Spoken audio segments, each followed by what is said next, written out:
آسان درس قرآن نحمده ونصلي ونسلم على رسوله الكريم اما بعد فاعوذ بالله من الشيطان الرجيم بسم الله الرحمن الرحيم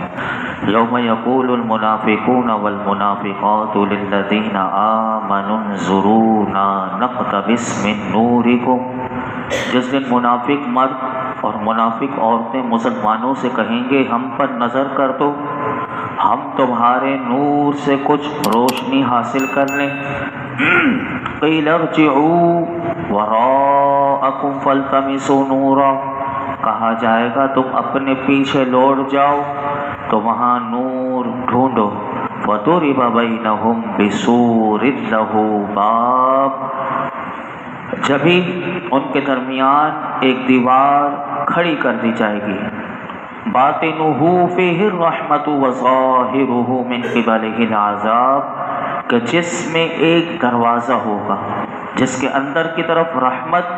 اور اس کے باہر کی طرف عذاب ہوگا۔ یہاں سے اللہ رب العالمین نے قیامت کے دن منافقوں کی خبر دیتے ہوئے ارشاد فرمایا کہ قیامت کے دن جب مسلمان بڑی تیزی کے ساتھ جنت کی طرف جا رہے ہوں گے، اور تو اس وقت منافق مرد اور منافقہ عورتیں مسلمانوں سے کہیں گے، کیا کہیں گے؟ اس وقت وہ کہیں گے کہ اے مسلمانوں ہم پر بھی ایک نظر کر دو تاکہ ہم تمہارے نور سے کچھ روشنی حاصل کر لیں اور اس روشنی میں ہم بھی تمہارے ساتھ چلیں، کیونکہ منافق کو کوئی نور نہیں ملے گا۔ مومنوں کو نور اللہ تعالیٰ عطا فرمائے گا، جیسے کل آپ نے سماعت کیا تھا۔ اب ان کے پاس تو کیونکہ نور نہیں تو یہ چلے کیسے؟ قیامت کا دن کیسا منظر ہوگا، وہ منظر اللہ تعالیٰ نے بیان کیا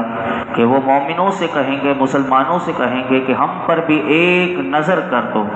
کہ ہم تمہارے نور سے کچھ روشنی حاصل کر لیں اور اس روشنی میں ہم بھی تمہارے ساتھ چلیں۔ مومنوں کی طرف سے ان منافق عورتوں اور منافق مردوں سے کہا جائے گا کہ وہیں لوٹ جاؤ اور وہاں نور ڈھونڈو جہاں سے ہمیں نور ملا ہے، یعنی جہاں سے ہمیں نور عطا کیا گیا ہے تو پیچھے پلٹ جاؤ، وہاں سے جا کے نور تلاش کرو تو تمہیں نور ملے گا۔ یاد رکھیے کہ اس وقت ان کی حالت جو ہوگی وہ دیدنی ہوگی، اور اس وقت وہ مسلمانوں سے یہ کہیں گے کہ اپنا ایک چہرہ ہی ادھر کر لو، یعنی بعض مفسرین نے یہ بھی لکھا کہ اپنا نورانی چہرہ ہی ہماری طرف کر دو تاکہ ہمیں بھی یہ جو اندھیرا ہے اس میں کچھ راستہ ہی مل جائے۔ تو اس وقت انہیں کہا جائے گا کہ تم پیچھے پلٹ جاؤ، اور بعض مفسرین نے اس کے ایک معنی یہ بھی کیا کہ تم حساب کی جگہ کی طرف لوٹ جاؤ کہ جہاں سے ہمیں نور ملا ہے وہاں سے تم نور طلب کرو۔ ایک اور معنی اس کا مفسرین نے یہ بھی کیا کہ تم ہمارا نور جو ہے وہ نہیں پا سکتے، لہٰذا اگر نور کی طلب ہے تمہیں تو پیچھے لوٹ جاؤ۔ تو پھر وہ لوگ نور کی تلاش میں جو ہے وہ دوبارہ جہاں سے حساب کتاب ہوگا وہاں وہ پلٹیں گے اور وہاں وہ کچھ نہ پائیں گے۔ تو اس وقت اللہ رب العالمین نے جو آگے کا منظر بیان کیا کہ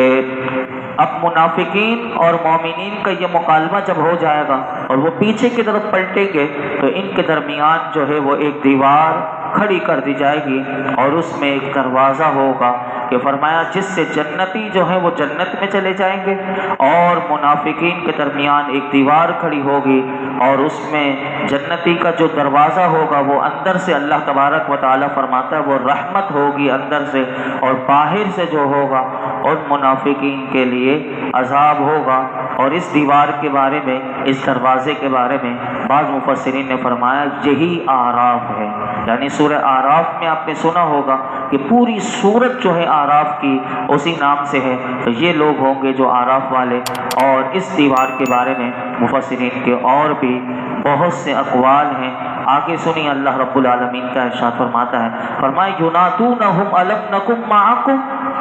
منافق مسلمانوں کو پکاریں گے، قالوا الم نکم معکم، فرمائیں گے کہ کیا ہم تمہارے ساتھ نہ تھے؟ قالوا بلا، مومنین ان کو کہیں گے کیوں نہیں، وَلَكِنَّكُمْ فَتَنْتُمْ أَنفُسَكُمْ وَتَرَبَّصْتُمْ وَارْتَبْتُمْ وَغَرَّتْكُمُ الْأَمَانِيُّ حَتَّى جَاءَ أَمْرُ اللَّهِ وَغَرَّكُمْ بِاللَّهِ الْغَرُورُ۔ کیوں نہیں، مگر تم نے تو اپنی جانوں کو فتنے میں ڈالا اور مسلمانوں کے نقصان کے منتظر رہے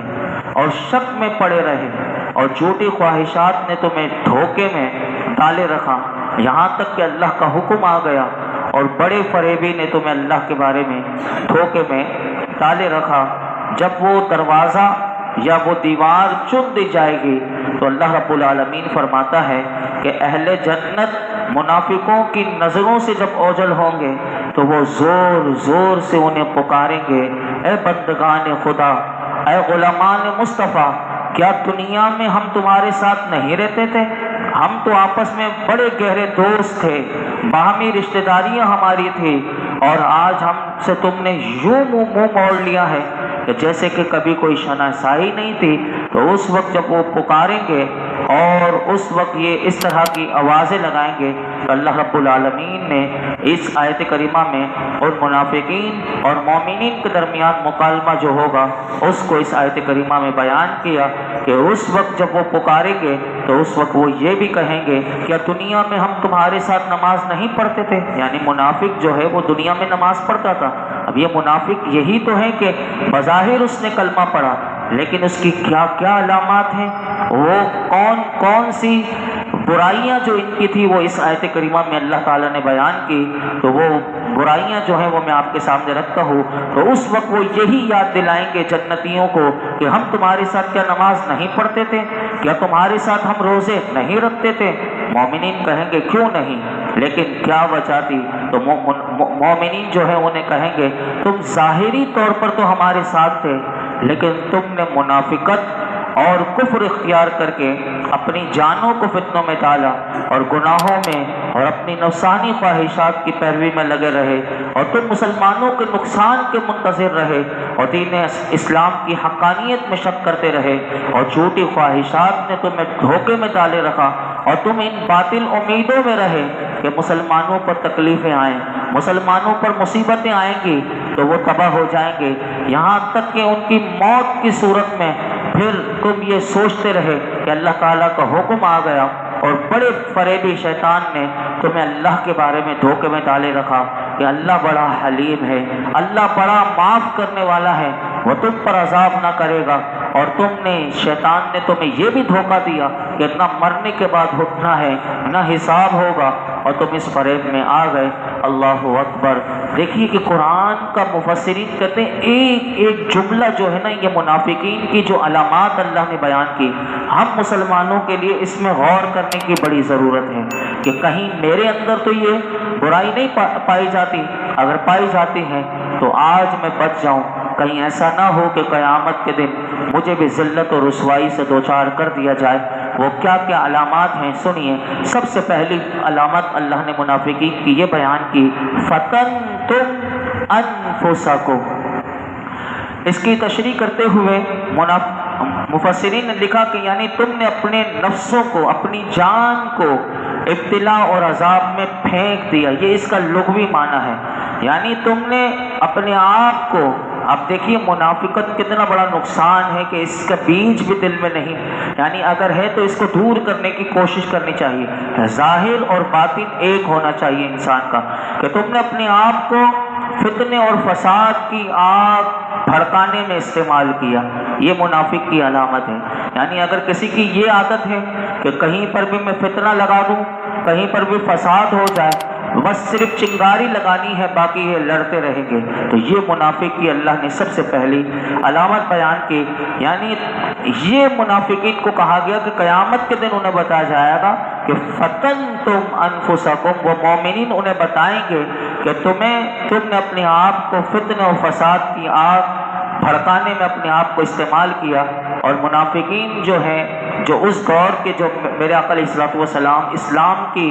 دعوت لوگوں کو دیتے تھے، اس وقت یہ منافقین یہی کام کرتے تھے۔ آج بھی بظاہر کلمہ پڑھنے والے ہمارے درمیان ایسے لوگ موجود ہیں کہ جو اسلام پر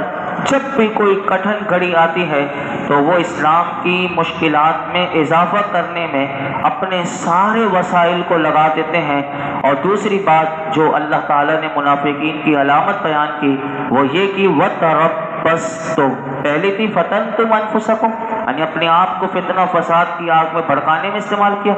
دوسری علامت اللہ نے منافقین کی یہ بیان کی کہ کفر و اسلام کی کشمکش جب عروج پر تھی تو تمہارا فرض تھا کہ تم نتائج سے بے پرواہ ہو کر اپنی قسمت جو ہے وہ اسلام کے ساتھ وابستہ کر دیتے۔ توحید و رسالت کی جو شہادت تم نے کلمہ پڑھ کر جو گواہی تم نے دی تھی، زبان سے دی تھی، تو تم پر لازم تھا کہ تم اپنے عمل سے اس کو سچا کر دکھاتے، لیکن تم اس انتظار میں تھے کہ اللہ تعالیٰ فرماتا ہے منافقین سے کہ تم اس انتظار میں تھے کہ دیکھتے ہیں کہ اونٹ جو ہے وہ کس کروٹ پر بیٹھتا ہے، پانسا جو ہے وہ کس کے حق میں پلٹتا ہے،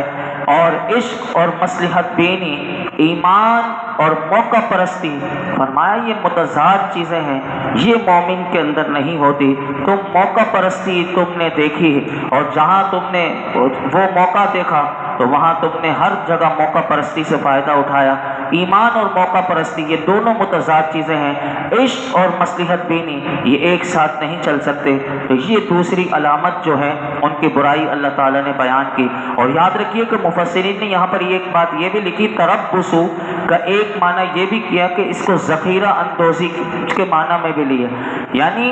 کہ ذخیرہ اندوزی کرنے والا بھی اس انتظار میں ہمیشہ رہتا ہے کہ کوئی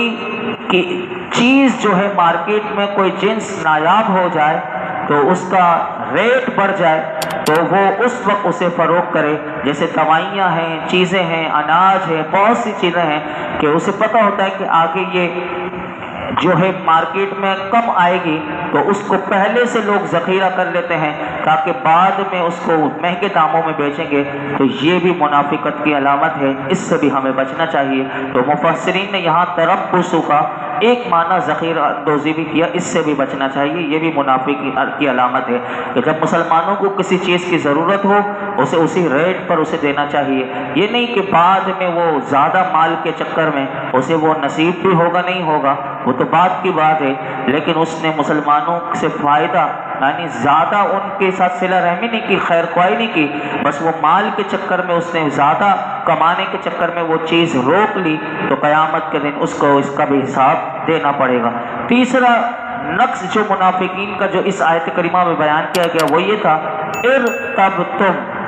کہ تم ساری عمر شک میں مبتلا رہے۔ اب دیکھیے مومن جو ہے وہ شک میں نہیں ہوتا، منافق ہمیشہ شک میں ہوتا ہے۔ اور کیا اللہ تعالیٰ نے فرمایا قیامت کے دن اسے یہ کہا جائے گا کہ اسلام قبول کرنے سے جو یقین اور اذعان تمہارے دل میں پیدا ہونا تھا اس سے تم محروم تھے، اور تم یہ سوچتے تھے کہ بار بار یہ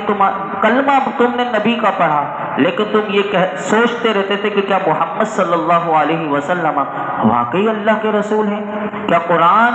واقعی اللہ کا کلام ہے، کیا قرآن کی یہ بات سچی ہے کہ اللہ کی راہ میں جو لوگ جان دے دیتے ہیں وہ سر جدا ہونے کے بعد بھی مردہ نہیں ہوتے بلکہ زندہ ہوتے ہیں اور زندہ جاوید ہیں، اور اسلام کی سربلندی کے لیے جو مال اللہ کی راہ میں دیا جائے تو پھر وہ انسان کبھی بھی غریب نہیں ہو سکتا، مفلس و نادار نہیں ہو سکتا، بلکہ وہ تونگر و غنی بن جاتا ہے۔ اور یہ ساری باتیں تھی اللہ فرمائے گا قیامت کے دن کہ جنہیں تم شک کی نظر سے دیکھتے تھے اور اسی شک کے باعث تم اس عظیمت کی راہ میں فرمایا عمر بھر محروم رہے، اور جو بندہ مومن کی خصوصیات ہیں۔ چوتھی بات جو اس آیت کریمہ میں منافق کی علامت اور نقص کو بیان کیا وہ یہ کیا کہ جھوٹی امیدیں اور جھوٹی امید اور کھوکھلی توقعات نے فرمایا تمہیں ہمیشہ دھوکے میں رکھا، شیطان بھی تمہیں گناہوں پر اکساتا رہا اور اس کی طفل تسلیوں میں تم مگن رہے، اور تمہیں کبھی بھی اپنی اصلاح کا خیال نہ آیا، یہاں تک کہ موت نے تمہارا رشتہ حیات کاٹ کر رکھ دیا۔ اور فرمایا غرور سے مراد جو ہے وہ شیطان ہے۔ کفار اور منافقین دونوں یہ ایمان سے محروم ہوتے ہیں تو دونوں کی سزا ایک ہی بیان کی، اور وہ سزا کیا بیان کی؟ مأواکم النار ہی مولاکم وبئس المصیر، کہ فرمایا کہ نہ ان کے لیے بخشش ہے، نہ ان کے لیے مغفرت ہے، اور ان کے لیے ٹھکانہ جو ہے مناسب وہ آگ ہی ہے۔ تو فرمایا ان کو قیامت کے دن اسی لیے آگ میں ڈالا گیا، یعنی قیامت کے دن جب یہ دوزخ میں جا رہے ہوں گے تو ان کی ساری برائیاں انہیں دکھائی جائیں گی اور یاد دلائی جائیں گی کہ دیکھو تم یہ کام کرتے تھے دنیا میں۔ تو اسی لیے اللہ رب العالمین نے ہمیں قرآن میں پہلے سے بتا دیا کہ منافق کی جو علامات ہیں وہ تمہارے اندر ہوں تو دور کر لو، کہیں ایسا نہ ہو کہ قیامت کے دن ذلت اور رسوائی سے دوچار ہونا پڑے۔ اللہ رب العالمین کی بارگاہ میں دعا ہے کہ منافق کی جتنی علامات ہیں اللہ ہمیں ان تمام علامات سے بچنے کی توفیق عطا فرمائے اور ایمان کامل ہم سب کو نصیب فرمائے۔ اللہ اور اللہ کے رسول کی باتوں پر اللہ ہمیں یقین کی دولت سے مالا مال فرمائے، اخلاص اور عمل کی اللہ ہمیں توفیق عطا فرمائے۔ الحمدللہ رب العالمین والصلاة والسلام علی سید الانبیاء والمرسلین وعلی آلہ واصحابہ اجمعین۔ یا اللہ پاک جو کچھ سنایا اس میں کوئی غلطی کوتاہی معاف فرما، اپنی بارگاہ میں قبول فرما۔ رب کریم ساری منافق کی علامات اگر ہمارے اندر ہوں تو دور فرما دے۔ یا رب کریم ہم سب کو ایمان کامل نصیب فرما۔ یا رب العالمین ہمارے ماں باپ کی ساری امت مسلمہ کی بے حساب مغفرت فرما، ایمان و عافیت والی زندگی، ایمان و عافیت والی موت نصیب فرما۔ موت کے وقت ہماری زبان سے کلمہ حق لا الہ الا اللہ محمد رسول اللہ یہ پڑھنا، اور مولا کریم اس وقت موت کے وقت ہمیں یہ کلمہ یاد آ جائے اور ہماری زبان سے یہ جاری ہو جائے، آخری کلمہ یہی ہو، اور ہم تیرا ذکر کرتے کرتے اس دنیا سے رخصت ہو، ہماری آخرت بھی اچھی ہو، ہماری قبر اچھی فرما دے، ہماری موت اچھی فرما۔ یا رب العالمین آج تک ہم نے جتنی دعائیں کی ہیں آئندہ کرتے رہیں گے۔ پروردگار عالم اپنے محبوب کے اس میلاد کے مہینے کے صدقے، محبوب علیہ الصلوۃ والسلام کے صدقے ہماری تمام دعاؤں کو قبول فرما۔ صلی اللہ تعالی علی خیر خلق محمد وعلی آلہ وصحبہ۔